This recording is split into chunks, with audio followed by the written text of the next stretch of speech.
leaders of some of Central Queensland's resource-rich communities are threatening to close their towns to the increasing number of miners taking up residency, resulting in a major housing crisis for existing community members. 6 coal mining shires were named as Queensland's fastest growing areas, as reported within new government figures, with Belyando Shire being named the #1 fastest growing area in the state. And that brings big problems for small rural-based communities. Basically, we don't have the families there anymore. We've basically got a more transient population. So I would say that what we've got at council's role is that we've actually got to try and get families back up into the in rural Queensland.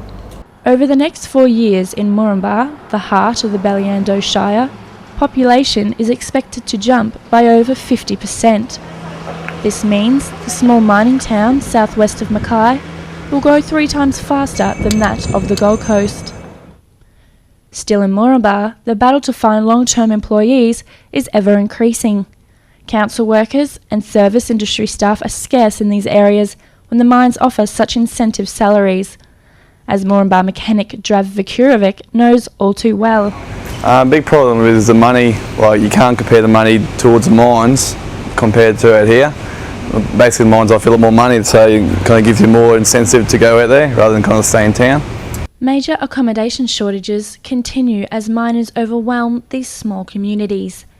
Housing prices have gone through the roof, with the average 3-bedroom home in Moranbah now fetching upwards of $370,000, compared with Brisbane, where the average housing price is just $317,000.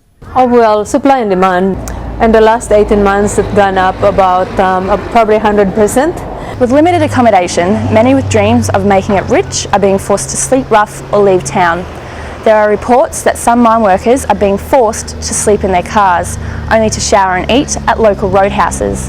As one mine worker said, motel vacancies are as scarce as hen's teeth. But I don't think the mining industry is actually being upfront and offering a choice. I honestly believe that if you were to say to their own workforce, would you like a house or would you like a 63 room, I know exactly what they're going to say.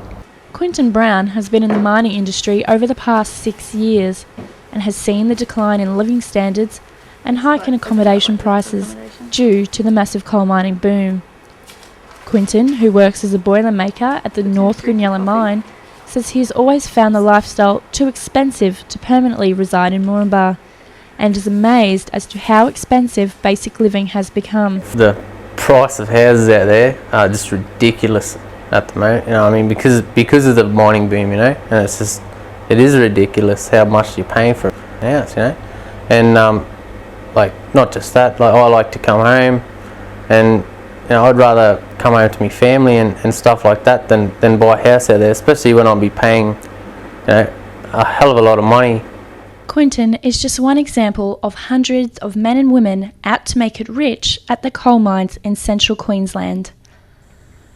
This area, stretching 300 kilometres southwest of Mackay, is one of Australia's most important coal-bearing basins, with close to 40 operating mines within the area.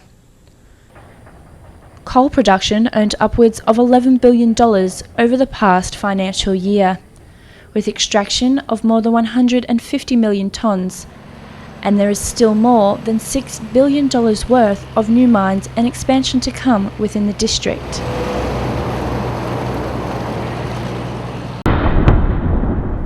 In the past 3 years, house and land prices have exploded. To rent a house 3 years ago in Mowra, home to one of the largest coal seams in the area, would have cost just $60 per week. Fast forward to today, and residents are paying in excess of a staggering $450 a week. Despite efforts of councils within these communities, the ongoing issue of accommodation and overpriced living is still a hot topic within these towns. To combat against miners and to ensure the families come back to these communities, the Belyando Shire Council has developed a housing initiative. We're going to be putting in a lot of units and houses back in for the service industry. Belyando Shire Council will be developing 300 blocks of land in Moranbah purely for families and service workers of the community. The blocks will be locked into a legal agreement where the land must be built on within 2 years and cannot be resold for profit. But if it's purely an art of actually obtaining a block of land in Moranbah and on selling it for a bigger profit, sorry to say it's not going to happen. You'll actually have to sell your block back to council, and council will buy it off you for the price that you actually bought it for. So investors are not welcome. Belyando Shire Mayor Peter Faligas says although he's excited by the council development, he is also strongly disappointed, as he has not yet heard from one mining company offering to assist in this ever-increasing war for housing.